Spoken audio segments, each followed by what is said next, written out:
Vamos mergulhar num dos casos mais estranhos e, ao mesmo tempo, mais importantes da história da psicanálise. É uma história peculiar porque Sigmund Freud nunca chegou a conhecer o paciente, o juiz Schreber.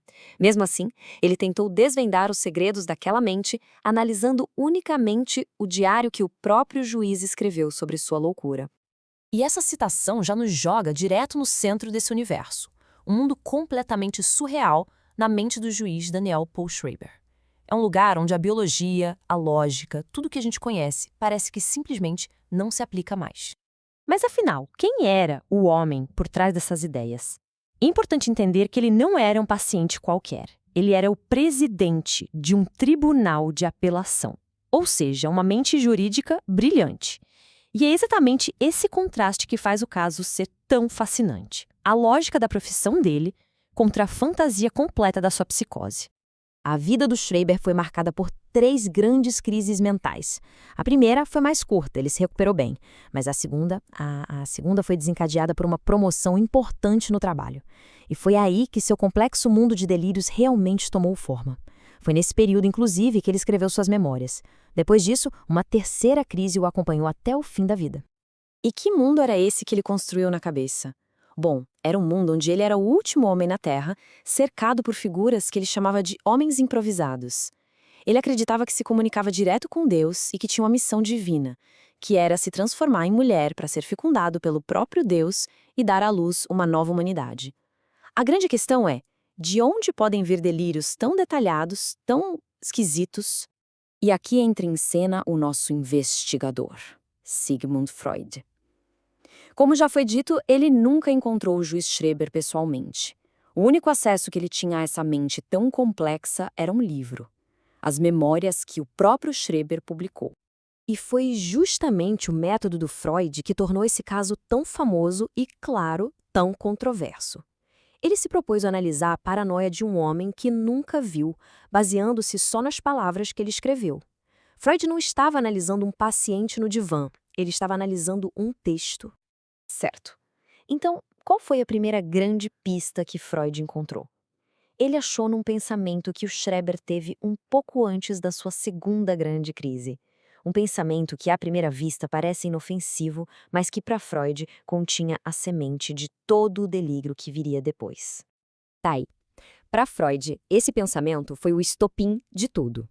Era um desejo que vinha do inconsciente, uma fantasia feminina que a mente consciente e super rígida do Schreber simplesmente não conseguia aceitar.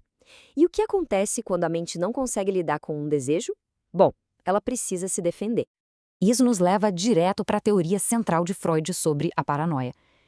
A ideia é que um desejo considerado inaceitável, nesse caso o impulso homossexual, é completamente transformado. O sentimento interno de eu o amo vira uma acusação externa. Eu o odeio porque ele me persegue. É basicamente a mente se protegendo de si mesma. E aqui a gente vê essa teoria na prática, de uma forma brilhante. O Dr. Flechsig, que era o médico do Schreber, era uma figura de muita admiração. Na mente delirante, esse afeto todo se transformou. O Flechsig se dividiu em dois. De um lado, o médico respeitado, e do outro, um perseguidor demoníaco. A mesma pessoa, mas com 2 papéis totalmente opostos. Vamos avançar um pouco e ver como essa ideia se desenvolve, porque a perseguição não vinha só do Dr. Flechsig. Tinha uma figura ainda maior no universo do Schreber, uma figura que era, ao mesmo tempo, divina e perseguidora. Deus. Freud percebeu paralelos que eram, no mínimo, impressionantes. O pai do Schreber era um médico famoso, conhecido por suas curas milagrosas. E o Deus do Schreber? Realizava milagres bizarros no corpo dele. O Deus do Schreber não entendia os vivos, só os mortos, o que Freud ligou à experiência de um médico com cadáveres. Essa relação de amor e ódio com Deus parecia um espelho perfeito da relação ambivalente de um filho com um pai muito autoritário. E aqui está a grande sacada da análise de Freud. O delírio não era aleatório. Ele pegou um conflito pessoal, familiar, insuportável, e transformou num drama cósmico. Em vez de ser só um homem com desejos proibidos pelo pai e pelo médico, Schreber se tornou protagonista de uma batalha divina. E isso, de alguma forma, tornava seu conflito interno finalmente administrável. E com isso, a gente chega na reviravolta final e talvez a mais revolucionária da análise de Freud. A ideia de que toda aquela psicose elaborada não era doença em si, mas uma tentativa desesperada de se curar.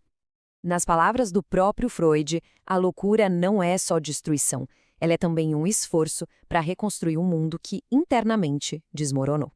Essa ideia, na época, desafiou completamente a visão que se tinha sobre doença mental. Mas como isso funcionaria? Freud teorizou um processo em etapas. Primeiro, uma catástrofe interna. A pessoa retira toda a sua energia emocional, sua libido, do mundo. Esse colapso é então projetado para fora e é vivido como se o mundo estivesse literalmente acabando. E só a partir daí a mente pode começar a reconstruir. O delírio cria uma nova realidade, com novas regras, um novo propósito. E isso permite que a pessoa volte a se conectar e a viver, mesmo que seja num universo que só existe para ela. E terminamos com essa reflexão.